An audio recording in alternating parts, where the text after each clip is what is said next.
नमस्कार दोस्तों, astro science में आपका स्वागत है। आज हम कलानिधि योग इस विषय पर चर्चा करने वाले हैं। कलानिधि योग क्या होता है, इसके बारे में हम आपको पूरी जानकारी देंगे। आप ये वीडियो पूरा ध्यान से अंत तक देखिए, तभी आपको ये समझ में आ जाएगा। कुंडली में बनने वाले प्रत्येक योग जातक के जीवन पर बहुत प्रभाव पड़ता है। हर एक योग का प्रभाव जातक के जीवन पर पड़ता है। ये योग जातक के जीवन से संबंधित घटनाओं और स्थिति को निर्धारित करने में सक्षम है। कुंडली का विश्लेषण करते हुए योगों का अध्ययन करना महत्वपूर्ण है। कुंडली में बने योगों का प्रभाव ग्रहों की महादशा, अंतरदशा और प्रत्यंतर दशा पर निर्भर करता है। प्रबल ग्रहों का प्रभाव जातक को योग के शुभ फल प्रदान करता है। वही कलानिधि योग कुंडली में बनने वाले सबसे प्रभावशाली योगों में से एक है। इसे राजयोगों का भी राजयोग कहा जाता है। उससे भी बड़ा योग है ये। जो आपकी कुंडली में राजयोग होता है ना, उससे भी बहुत बड़ा फल देता है ये कलानिधि योग। जातक को समाज में प्रसिद्धि और सम्मान दिलाने में मदद करता है। बृहस्पति के प्रभाव से बनने वाले इस योग से जातक को सुखी और समृद्धि जीवन की प्राप्ति होती है। वो अत्यधिक धन और भाग्य का मालिक बन जाता है। कुंडली में बनने वाले योग, इनकी मदद से उनका व्यक्तित्व और सफलता को निर्धारित किया जाता है। व्यक्ति के व्यक्तित्व और सफलता को निर्धारित किया जाता है। ये जीवन के विभिन्न पहलुओं में अच्छे परिणाम देता है।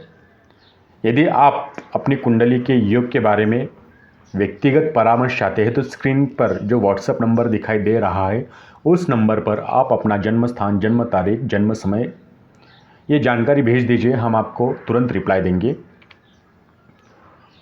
आगे देखेंगे ये जो कलानिधि योग है, मतलब ये कब बनता है।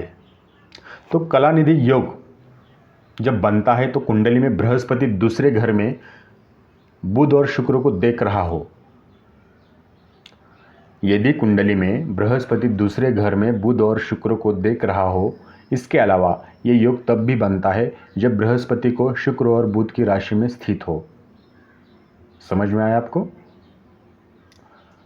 यदि कुंडली में बृहस्पति दूसरे घर में बुध और शुक्र को देख रहा हो, साथ ही जब बृहस्पति को शुक्र और बुध की राशि में स्थित हो। कलानिधि योग के निर्माण की अन्य शर्तें ये है कि नवांश लग्नेश बृहस्पति के साथ वक्रीय अवस्था में हो, पंचमेश पंचम भाव में हो और दशमेश बलवान हो। ऐसा माना जाता है कि इस स्थिति के तहत कलानिधि योग 23 साल की उम्र में जातक को भाग्यशाली बना देता है। कलानिधि योग के बारे में अन्य तथ्य के अनुसार नवमांश से संबंधित ग्रहों का वैदिक ज्योतिष में उल्लेख नहीं किया गया, क्योंकि उन्हें समझना बहुत मुश्किल है। बृहस्पति को दूसरे घर में बुध और शुक्र के साथ संबंध बनाना चाहिए, या पांचवें घर में शुक्र और बुध को बृहस्पति की राशि धनु या मीन में स्थित होना चाहिए, तब भी कलानिधि योग निर्माण होता है। तो इस योग का प्रभाव देखेंगे। कलानिधि योग जिसकी कुंडली में होता है वो व्यक्ति समाज में सम्मान प्राप्त करता है, सरकार द्वारा सम्मानित होता है। ऐसा व्यक्ति जीवन में वाहन और अन्य भौतिकवादी चीज़ों का आनंद लेता है। वो बुद्धिमान, धनवान और सकारात्मक गुणों से संपन्न होता है।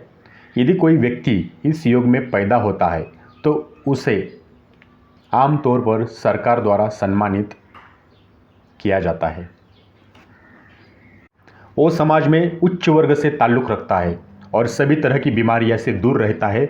उसे अपने व्यवसाय में सफलता मिलती है। उसे भाग्य का भरपूर साथ मिलता है। तो इस योग का खास बात यह है कि यह सम और विषम दोनों ही परिस्थितियों में निरंतर शुभ फल प्रदान करता है।